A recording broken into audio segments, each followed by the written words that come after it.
Assalamualaikum warahmatullahi wabarakatuh. Perkenalkan, nama saya Amalia Salsabila dengan NIM 153210060 dari kelas IKC. Di sini saya ingin melakukan presentasi untuk memenuhi tugas ujian akhir semester retorika dengan menjelaskan konsep retorika. Apa itu retorika? Retorika ialah seni berbicara yang efektif dan efisien. Sementara bentuk retorika terbagi atas dua bentuk, yaitu monologika dan dialogika. Monologika adalah bentuk percakapan satu arah, sementara dialogika adalah bentuk percakapan dua arah. Retorika menurut para ahli, yang pertama menurut Aristoteles, retorika adalah ilmu yang mengajarkan orang keterampilan menemukan secara persuasif dan objektif. Sementara menurut Cicero, retorika mempunyai dua tujuan pokok yang bersifat suasio, yaitu anjuran, dan disuasio, yaitu penolakan. 7 tradisi pemikiran dalam retorika. Yang pertama adalah retorika itu sendiri, seperti yang tadi sudah dijelaskan, yaitu seni berbicara efektif dan efisien. Yang kedua ada sosiokultural yang berhubungan dengan budaya masyarakat. Yang ketiga ada kritikal, permasalahan komunikasi yang terkait dengan kesenjangan. Semiotika, ilmu tentang tanda atau simbol. Fenomenologi, ilmu tentang fenomena dan bisa beragam berupa alam dan masyarakat. Sibernetika, terkait dengan kajian perkembangan teknologi dan informasi. Dan psikologi, yaitu terkait dengan kejiwaan individu. Pidato dapat dibedakan pidato sendiri merupakan bentuk utama dari monologika. Pidato dapat dibedakan dalam 3 bentuk. Yang pertama, pidato informatif, pidato yang bertujuan utamanya untuk menyampaikan informasi kepada orang lain yang tidak tahu menjadi tahu.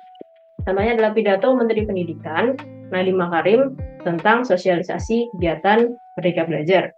Kemudian pidato yang kedua adalah pidato persuasi, pidato yang tujuannya untuk membujuk orang lain, mempengaruhi membujuk orang lain. Contohnya adalah pidato Presiden Joko Widodo saat melarang kegiatan di luar rumah saat COVID-19.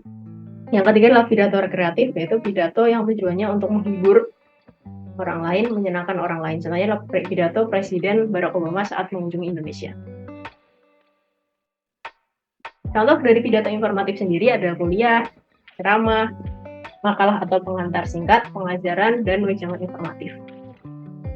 Nah, jenis pidato berdasarkan cara penyampaiannya ada pidato impromptu. Ini adalah pidato yang mendadak, yang tidak disiapkan terlebih dahulu. Yang kedua ada pidato manuskrip, pidato yang disebut juga ada pidato dengan naskah, membaca dari awal sampai akhir. Yang ketiga ada memoriter, ditulis dalam dan diingat dalam kata. Kemudian yang jenis pidato yang paling baik adalah pidato extempore, yaitu pidato yang ditulis garis besarnya terlebih dahulu, kemudian diingat. Selanjutnya, yang perlu diperhatikan dalam penulisan adalah kejelasan, kecerdasan, apresiasi, argumentasi, dan keamanan. Kemudian, ini contoh bentuk dialogika, ada wawancara, diskusi, debat, argumentasi, dan negosiasi.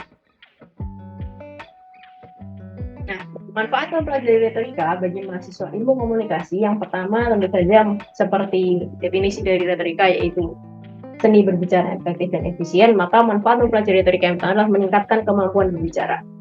Yang kedua adalah meningkatkan kemampuan presentasi. Presentasi menjadi lancar, gerak tubuh, dan hal-hal yang berkaitan dengan presentasi dipelajari dalam retorika.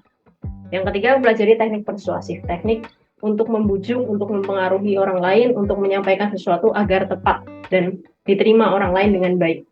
Yang keempat adalah manfaatnya mampu berpikir kritis.